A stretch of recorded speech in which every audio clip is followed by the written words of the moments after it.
The small two-bedroom apartment was always filled with the smell of spicy noodles and the sound of quiet determination. This was where Lee grew up, watching his parents work double shifts just to keep food on the table. His father fixed cars at a local garage, often coming home with grease-stained hands that told stories of honest work. His mother sewed clothing at a factory during the day and cleaned offices at night. They had left everything behind in their homeland for the promise of a better life. "Study hard," his father would say in his broken English while helping Lee with homework. "Knowledge is the one thing nobody can take from you."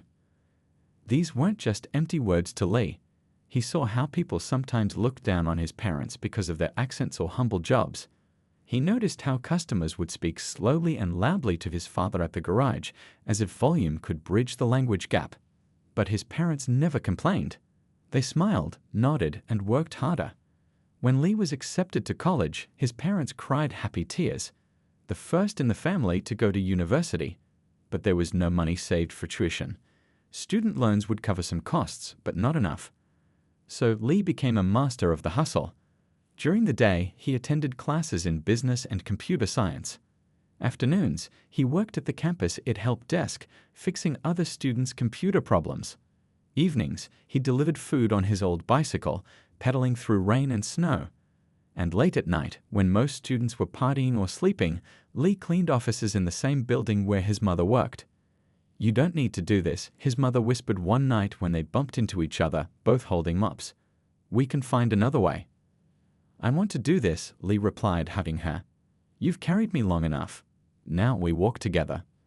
Despite working almost 40 hours a week on top of his studies, Lee graduated with honors.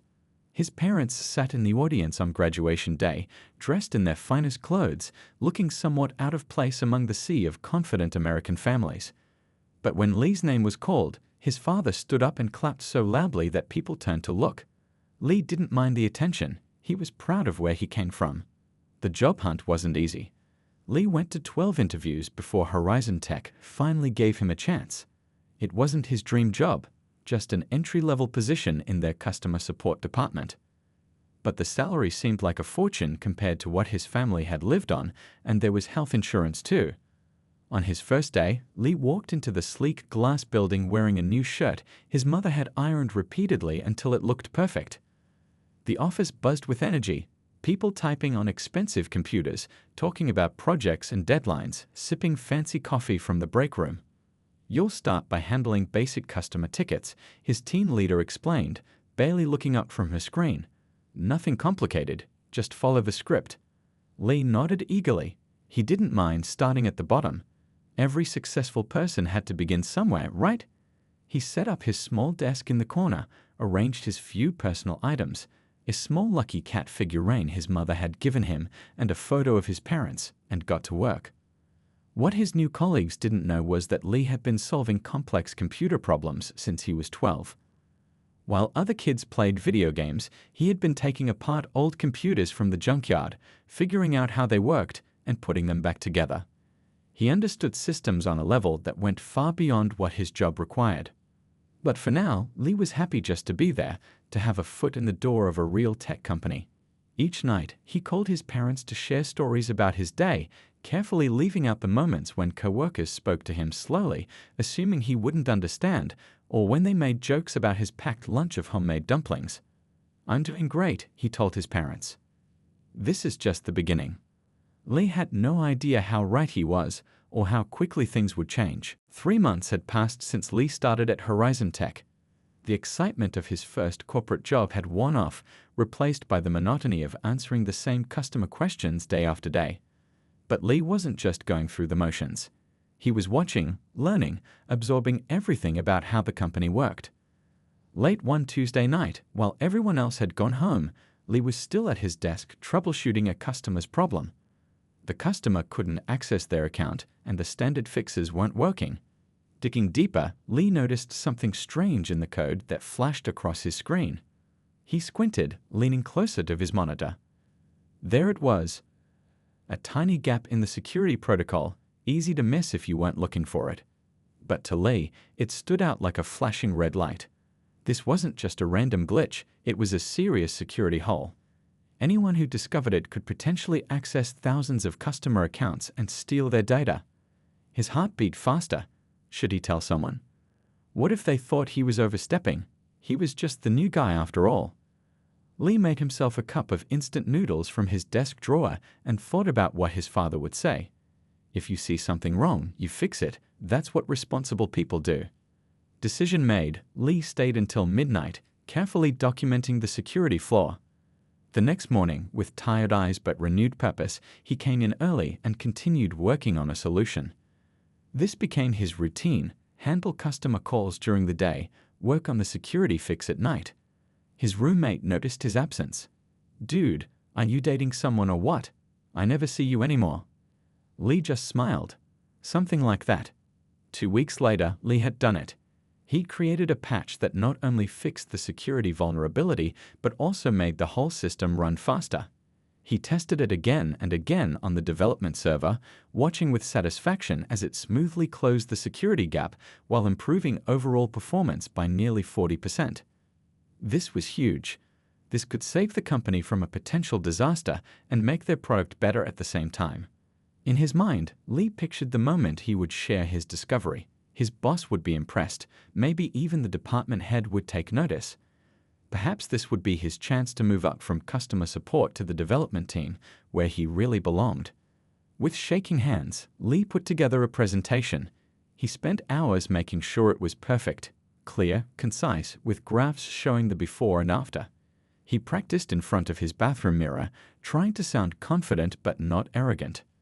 The day before the weekly team meeting, Lee approached his supervisor, Mr. Reynolds, a tall man with thinning hair who rarely smiled. "Excuse me, sir," Lee said, standing by Mr. Reynolds' desk. "I've found something important about our system that I'd like to share at tomorrow's meeting." Mr. Reynolds barely looked up from his phone. "What is it about?" "I discovered a security vulnerability in our main platform, and I've developed a solution that." "You found a security issue?" Mr. Reynolds finally looked at him, eyebrows raised. "In our system?" "The system our senior developers have been working on for years." "Yes, sir. It's in the authentication protocol, and I've created a fix that." Mr. Reynolds laughed, a short bark that made heads turn in the office. "That's rich. The customer service guy is going to teach our developers how to code." Lee felt his face grow hot. "I'm not trying to teach anyone. I just found." "Listen, kid.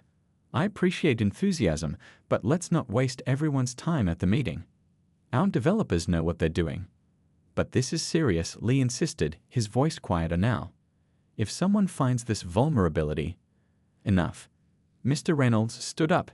"Stick to answering phones. That's what we hired you for." Lee returned to his desk, the flash drive with his presentation heavy in his pocket. For a moment, he considered giving up. But then he remembered all those nights of hard work, the elegant solution he'd created.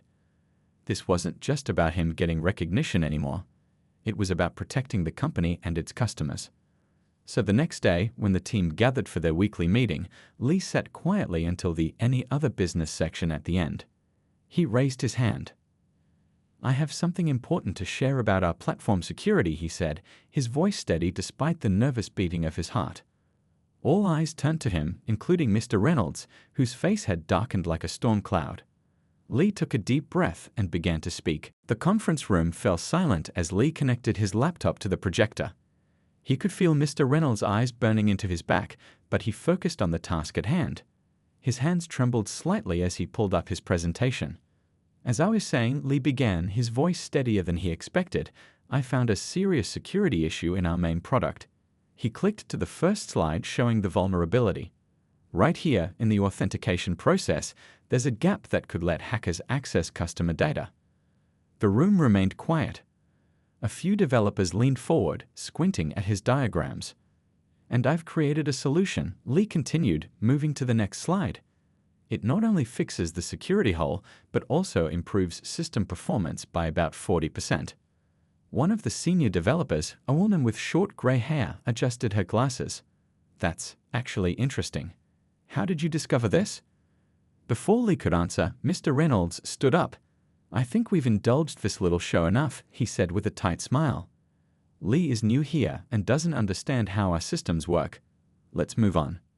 But I'd like to see more, the woman developer said. Me too, added another developer. Mr. Reynolds' face reddened. Fine, 2 more minutes. Lee quickly walked them through his solution, explaining the code changes in simple terms. Several heads nodded in understanding. He felt a flicker of hope. Then Ms. Winters, the department head, walked in. She was always dressed impeccably, today in a sharp blue suit that matched her cold eyes. "What's going on here?" she asked, glancing at the screen. Mr. Reynolds immediately stepped forward. "Just wrapping up the meeting. Lee was sharing some thoughts on our system." Ms. Winters looked at Lee's presentation still projected on the wall. "Is this suggesting our product has a security flaw?" Lee nodded. "Yes, ma'am. I found it while helping a customer, and I've developed a solution that—" "Turn that off," she cut him short. "This is highly inappropriate. We don't discuss potential security issues in open meetings. This could cause panic if word got out." But, no buts. This meeting is over. She looked around the room. Everyone back to work. People filed out quietly, a few giving Lee sympathetic glances. The woman developer who had shown interest whispered, "Send me an email," as she passed, but Lee knew she wouldn't risk her job by helping him. Once everyone had left, Ms. Winters closed the door. Only Lee and Mr. Reynolds remained. "Listen carefully," she said, her voice low and sharp. "You've been here, 3 months? Our development team has decades of combined experience. If there was a security issue, they would have found it." "With all due respect," Lee said, gathering courage, "sometimes fresh eyes see things differently." Mr. Reynolds laughed. "Fresh eyes? You answer phones for a living." Lee felt heat rising in his face. "I have a degree in computer science." Everyone has a degree these days," Ms. Winters dismissed with a wave of her hand. "That doesn't qualify you to question our product's security." She picked up his flash drive from the table. "I'll have our team review this, but don't get your hopes up. And don't ever bring up potential flaws in a team meeting again. That's not how we do things here." Lee nodded, defeated. "I understand." "Good, now get back to your desk." But when Lee returned to his workstation, he found it wasn't there. His computer, his chair, his small Lucky Cat figurine, all gone. A cleaning lady was mopping the empty space. "Excuse me," Lee asked, "do you know what happened to the desk that was here?" She shrugged. "They told me to clean this area. Your stuff is in the storage room down the hall." Lee found the storage room, a windowless closet filled with broken chairs and outdated equipment. In the corner sat his desk, chair, and computer, all crammed into a space barely big enough to turn around in. Someone had tossed his personal items into a box. The photo of his parents had a crack across the frame. As he set up his computer in the dim light of the storage closet, an email notification popped up. It was from Mr. Reynolds, addressed to the entire department. "Team, please be reminded that all system issues should be reported through proper channels. Junior staff should focus on their assigned duties and leave system architecture to the experts. Also, congratulations to me on my new security enhancement initiative that will be implemented next quarter." Lee stared at the screen in disbelief. Next quarter? By then, the security hole could be discovered by hackers. And his security enhancement initiative? Mr. Reynolds was stealing his idea while also burying it. Lee sat in the storage closet, surrounded by forgotten office junk, and made a decision. This wasn't over. Not by a long shot. The storage closet smelled of old coffee and forgotten dreams. For 3 days, Lee sat among the discarded office furniture, answering customer calls as if nothing had changed. Coworkers avoided his eyes in the break room. Someone had written "Storage Boy" on the door to his new office. But behind his calm exterior, Lee's mind was racing. He had 2 choices, quit or fight back. Quitting would be easier. His friend had even texted about an opening at another company. Better than working in a closet, the message read. That night, Lee sat at his tiny kitchen table eating leftover rice while his parents smiled from the repaired photo frame. "What would you do?" he asked their image. His father had once told him a story about being cheated by a business partner back home. Instead of giving up, his father had worked twice as hard and eventually built a better business. Patience and proof, his father had said. Those are your best weapons when people wrong you. The next morning, Lee arrived at work with a new notebook. On the first page, he wrote, "The plan." Step 1 was documentation. Every day, Lee recorded everything: conversations, emails, meetings. He saved every file related to the security fix on a personal drive. He took screenshots of Mr. Reynolds' email taking credit for his idea. "What are you always writing?" asked the cleaning lady one evening as she emptied trash cans. "Just keeping track of things," Lee replied with a smile. "Smart boy. My grandmother always said, 'Paper remembers what people forget.'" Lee nodded. Your grandmother was wise. Step 2 was becoming indispensable. Despite the humiliation of working from a closet, Lee performed his customer service job flawlessly. His resolution rate climbed to the highest in the department. Customers specifically asked for him by name. "I don't understand why you're trying so hard," whispered a coworker during lunch. "After what they did to you?" Lee shrugged. "I'm not doing it for them." Meanwhile, at night, Lee continued refining his security solution. The original fix had been good, but now he made it great. He expanded it into a comprehensive security package that didn't just patch the hole, but reinforced the entire system. He added features that Horizon's competitors already had and some they hadn't even thought of yet. When Mr. Reynolds finally announced his security initiative 2 months later, Lee noticed it was a watered-down version of his original solution. It fixed the immediate problem but missed the larger vulnerabilities. Lee documented the differences. Step 3 was the riskiest: securing his invention. After researching patent law for weeks, Lee determined that his enhanced security package was different enough from Horizon's existing technology to be considered a new innovation. His employment contract covered work done for the company, but his expanded solution had been developed on his own time, using his personal equipment. One rainy Saturday, Lee met with a patent attorney in a small office above a convenience store. He'd found her through an online legal aid program that helped low-income inventors. "This will be challenging," she said after reviewing his materials. "The company might claim ownership regardless." "But is it possible?" Lee asked. She nodded slowly. "If you can prove you developed it independently, using your own resources, and that it goes substantially beyond your job duties, yes, it's possible." The filing fee would take most of Lee's savings, money he'd been setting aside to help his parents. He hesitated only briefly before signing the papers. "The application will take months to process," the attorney warned. "I have time," Lee replied. Back at work, life in the storage closet became almost normal. Lee had hung a small plant from the ceiling and positioned his desk to catch the sliver of light from the narrow window near the top of the wall. Customers continued to praise his service, and his performance metrics were impossible to ignore.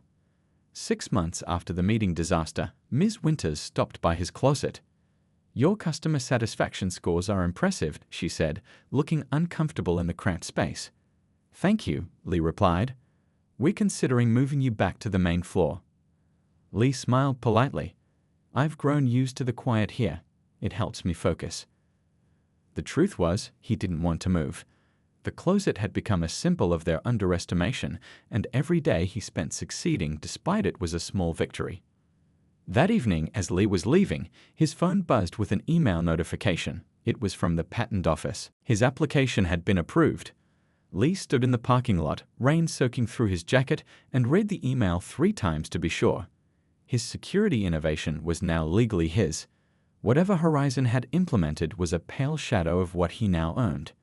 He looked back at the gleaming office building where he'd been hidden away and smiled. They thought the storage closet was a punishment. They didn't realize it had become his laboratory for something much bigger than a simple security fix. The game was about to change. The coffee shop was busier than usual that Tuesday morning. Lee sat in the corner, nervously checking his watch every few minutes. His patent certificate was tucked safely in a folder beside his laptop. After a year of working from the storage closet, documenting everything, and quietly perfecting his security system, today might change everything. The bell above the door jingled, and a tall man in a crisp suit walked in. He had gray hair at his temples and carried himself with the confidence of someone used to making big decisions. This was Mr. Nakamura, the investor Lee had been emailing for weeks. "You must be Lee," the man said, extending his hand. "Sorry I'm late. Traffic was terrible." No problem at all, Lee replied, standing up to shake his hand. Thank you for coming. Mr. Nakamura ordered a black coffee and sat down across from Lee. So, show me what's so special about this security system of yours. Your emails were intriguing, but I see a dozen pitches a week from people who think they've built the next big thing. Lee nodded and opened his laptop. I understand. Let me walk you through it. For the next 20 minutes, Lee explained his security innovation, showing diagrams and demonstration videos he created. He explained how current systems, including Horizon's watered-down version of his original idea, left gaps that sophisticated hackers could exploit. What makes mine different is that it doesn't just patch holes, it anticipates them, Lee explained, pointing to a section of code. The system learns from attack patterns and strengthens itself automatically. Mr. Nakamura leaned forward, his interest clearly piqued. And you built this yourself? While working in customer service? Yes, Lee said simply. I had a lot of free time in the storage closet. Storage closet. Lee briefly explained how his attempt to help Horizon had resulted in his banishment to the supply room. He kept his tone matter-of-fact, not wanting to sound like he was complaining. Interesting, Mr. Nakamura said, sipping his coffee. And why aren't you taking this to Horizon's executives directly? Surely they'd be interested now that you have a patent. Lee smiled slightly. I tried once. They weren't interested in listening then, and approaching them now would just lead to legal battles. I'd rather build something new than fight over the past. Mr. Nakamura nodded thoughtfully. Smart. Tell me about your business plan. Having good technology isn't enough. You need a way to bring it to market. This was the moment Lee had prepared for. He opened a different file on his laptop and walked Mr. Nakamura through his vision for a new company, one built around not just his security innovation, but a culture of respect and collaboration. I don't just want to sell software, Lee explained. I want to change how tech companies think about security and how they treat their people, all their people, not just the ones with fancy titles. As he spoke, Lee's voice grew more confident. This wasn't just a business pitch anymore. It was his dream taking shape with each word. When he finished, Mr. Nakamura sat back and studied Lee for a long moment. You know what impresses me most? You're not driven by revenge. Many people in your situation would be focused on getting back at Horizon, but you're looking forward, not backward. He pulled out a business card and slid it across the table. I'd like to arrange a meeting with my full investment team next week. This has potential, real potential. Lee's heart raced as he accepted the card. Thank you for the opportunity. Don't thank me yet, Mr. Nakamura smiled. This is just the beginning of a long road. But I like your chances. 2 weeks later, Lee sat in a sleek conference room in Mr. Nakamura's office building, surrounded by serious-faced investors who fired question after question at him. He answered each one calmly, drawing on months of preparation and years of technical knowledge. At the end of the grueling 3-hour meeting, Mr. Nakamura shook his hand. Congratulations, Lee. We'd like to fund your startup. Initial investment of $2 million, with more to follow if you hit key milestones. The number made Lee's head spin. $2 million. More money than his family had seen in generations. When can we start? He asked. 3 years can change everything. The small startup that began in an incubator office with just Lee and 2 programmers had grown into SecureStep, a company with 87 employees and a downtown office with actual windows, lots of them. Looking good, boss, said Raj, Lee's first hire and now his chief technology officer, as they walked through the new office space. Employees were settling in, arranging family photos on desks and figuring out the fancy coffee machine in the break room. Not bad for a storage closet kid, Lee replied with a smile. The journey hadn't been easy.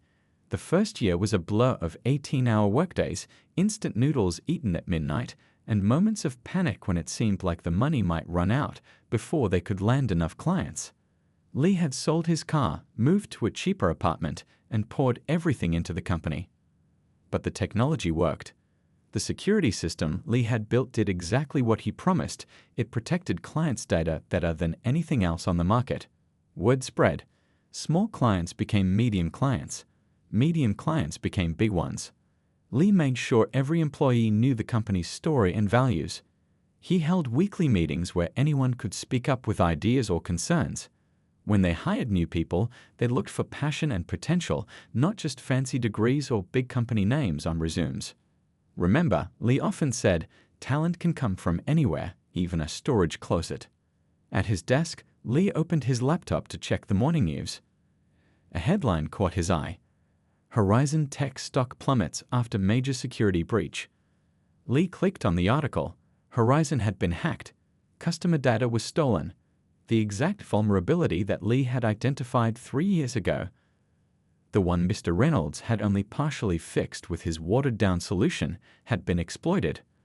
For a moment, Lee felt a flicker of vindication. Then he felt sorry for the customers who were affected.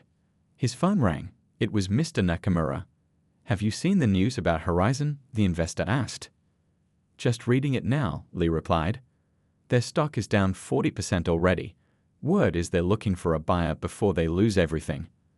Lee sat up straighter. "A buyer?" "Yes, and I think it should be you." The suggestion took Lee's breath away. "Buy Horizon? The whole company?" "Poetic justice, don't you think?" Mr. Nakamura chuckled. "But more importantly, it makes business sense. Their client list is still valuable. Their other products have potential. With your security system replacing theirs and your leadership replacing their toxic culture, it could be a smart acquisition." "I don't know if we have that kind of money," Lee said, his mind racing. "Let me worry about the financing. Think about whether you want to do this. It's a big step." After hanging up, Lee stared out the window at the city skyline. Buy Horizon? The company that had shoved him into a closet and stolen his idea. The thought was almost too big to comprehend. That evening, Lee visited his parents for their weekly dinner. His mother had made his favorite dumplings, the smell filling their small apartment just like when he was a child. "You look troubled," his father said as they ate. "Business problems." Lee told them about the possibility of buying Horizon. His mother looked worried. "That's the company that treated you so badly. Why would you want it?" Lee considered the question. "It's not about revenge," he said slowly. "It's about building something better. The employees there, most of them are good people. They deserve better leadership." His father nodded thoughtfully. "When I was a young man, my old boss went out of business. He had been harsh, but he taught me much about fixing cars. I could have celebrated his failure, but instead, I hired his 2 best mechanics when I opened my own shop. Sometimes, son, success is not about destroying what hurt you, it's about transforming it." The next day, Lee called an emergency meeting with his executive team.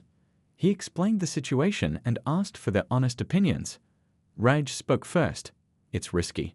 Horizon is bigger than us. We could overextend ourselves. Their reputation is damaged now," added Kim, the marketing director. "It might drag us down." Others raised similar concerns. Lee listened carefully to each person. "These are all valid points," he said when everyone had spoken. "But I see an opportunity not just to grow our business, but to prove that our way of doing things, with respect, openness, and collaboration, can transform even a struggling company." He looked around the table. "I was once invisible at Horizon. Now I have a chance to make every employee there visible. What do you think?" The discussion continued for hours. By the end, even the skeptics were cautiously supportive. That afternoon, Lee called Mr. Nakamura. "Let's do it," he said. "Let's buy Horizon." The acquisition process was complex. Lawyers, accountants, and consultants worked around the clock. SecureStep secured additional investment, took on some debt, and made an offer that Horizon's desperate board couldn't refuse. 2 months later, Lee stood in the lobby of Horizon Tech, the same lobby where he had once walked in as a nervous new hire. Now he was walking in as the owner. Employees lined the entrance, whispering among themselves. Some looked hopeful, others fearful. Would the new owner fire everyone? Would he gut the company for parts? Lee took a deep breath and stepped forward to address them all. The story of the storage closet kid was about to come full circle. The Horizon Tech lobby fell silent as Lee stepped up to the makeshift podium. Hundreds of anxious faces looked back at him. These people had heard rumors for weeks about layoffs, relocations, complete shutdowns. Now they were about to learn their fate from this young man many of them didn't recognize. "Good morning," Lee began, his voice steady despite the butterflies in his stomach. "My name is Lee Wong. Some of you might remember me from 3 years ago. I worked in customer support for about a year. A few faces in the crowd showed flickers of recognition. Most just looked confused. What some of you don't know is that for most of that time, my desk was in the storage closet on the third floor. Murmurs spread through the crowd. An older woman in the front row covered her mouth in surprise. The cleaning lady who had emptied his trash and shared her grandmother's wisdom. I was put there after trying to report a security vulnerability in our main product. The same vulnerability that was exploited in last month's data breach. The murmurs grew louder. Lee raised his hand gently, and the crowd quieted again. I'm not telling you this to make anyone feel bad or to announce some kind of revenge plan. That's not why I'm here. He paused, looking across the sea of faces. I'm here because despite what happened to me, I learned valuable lessons at Horizon. I learned how a company shouldn't be run, yes, but I'd also learned from many of you, the developers who were curious about my ideas before they were shut down, the maintenance staff who treated me with kindness when others didn't, the customers who trusted us with their data. Lee stepped out from behind the podium and sat on the edge of the stage, trying to make the moment more personal. Securistep, my company, isn't buying Horizon to strip it for parts or to get revenge. We're here because we believe in what Horizon could be, what it should have been all along. A place where good ideas can come from anywhere, where everyone's contribution matters, and where we never forget that our primary responsibility is to our customers and to each other. He could see some tension leaving people's faces, replaced by cautious hope. So here's what's going to happen next. There will be changes, yes. Our security system will replace the current one. That's non-negotiable after the breach. Some leadership positions will change, but there will be no mass layoffs. Everyone will have the chance to show what they can do in our new combined company. Relief was visible throughout the room. A few people even smiled. In fact, I'm hoping to discover talent that's been overlooked, just like I was. Sometimes the best ideas come from unexpected places, like storage closets. This earned him a small laugh from the crowd. Now, I know two people are particularly concerned about their futures today. Lee turned toward the side of the room, where Mr. Reynolds and Ms. Winters stood stiffly, their faces masks of professional neutrality. Mr. Reynolds, Ms. Winters, could you join me on stage, please? The two exchanged nervous glances before slowly making their way forward. The crowd parted to let them through, all eyes following their progress. As they climbed the steps to the stage, Lee could see beads of sweat on Mr. Reynolds' forehead. Ms. Winters' usual confidence seemed to have abandoned her. These two played a significant role in my Horizon story, Lee said to the crowd. And I've given a lot of thought to what should happen with them now. The tension in the room was thick enough to cut. Everyone expected firings, public, humiliating firings to match what they had done to Lee. I've reviewed your work histories, Lee said, turning to face them directly. Mr. Reynolds, your background was in customer service before you were promoted to management, correct? He nodded stiffly. And Ms. Winters, you started in marketing before moving up to department head. That's right, she said, her voice barely audible. Lee nodded thoughtfully. I believe people should work in positions that match their actual skills and abilities. So effective immediately, Mr. Reynolds will be joining our expanded customer service team as a senior representative, not a manager. Mr. Reynolds' face fell, but he nodded in acceptance. And Ms. Winters will join our marketing department, again, as a team member, not a leader. She bit her lip but said nothing. These aren't punishments, Lee continued. They're fresh starts. Everyone deserves the chance to do work they're actually good at in an environment where they can learn and grow, including you two. Lee turned back to the crowd. That's what I didn't get 3 years ago, a fair chance. I'm not going to deny anyone else that opportunity, even those who denied it to me. A slow ripple of applause began in the back of the room and spread forward until everyone was clapping. Not for the demotions, but for the unexpected grace behind them. After the meeting, as people filed out to return to their desks with renewed hope, Lee walked through the building. He climbed the stairs to the third floor and found his way to the storage closet where he had spent so many months. It was still there, still filled with broken chairs and outdated equipment. Someone else's desk was wedged into the corner now. A young woman was carefully packing her things. Are you moving out? Lee asked from the doorway. She looked up in surprise, recognizing him from the meeting. "Yes, sir. I was told all departments are being reorganized and I'll have a real desk now." Lee smiled. "Good. But before you go, can I ask why you were put in here?" She hesitated, then straightened her shoulders. "I suggested changes to the website that would make it more accessible for people with disabilities. Mr. Reynolds said I was overstepping." Lee nodded. "What's your background?" "Computer science with a focus on user experience design.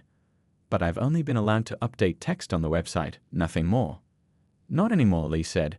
"Bring your ideas to Monday's product meeting. I want to hear them all." As he turned to leave, he noticed something on the high shelf. It was the small Lucky Cat figurine his mother had given him. Haight thought it was lost in the move. He reached up and took it down, wiping away 3 years of dust. "Looks like we both made it out of the closet," he whispered to the cat with a smile. Lee placed the figurine on his new desk in the corner office, the one with windows on 2 sides and a view of the city. Not because he needed the biggest office, but because the sunlight reminded him of how far he'd come from the darkness of the storage closet. The company would be renamed Horizon Step, keeping part of the old with the new, just like the employees. The sign was already being changed outside. As the sun set on his first day as owner, Lee called his parents to share the details. His journey from storage closet to corner office was complete, but the bigger transformation, turning a toxic workplace into something better, was just beginning. And he was ready for it.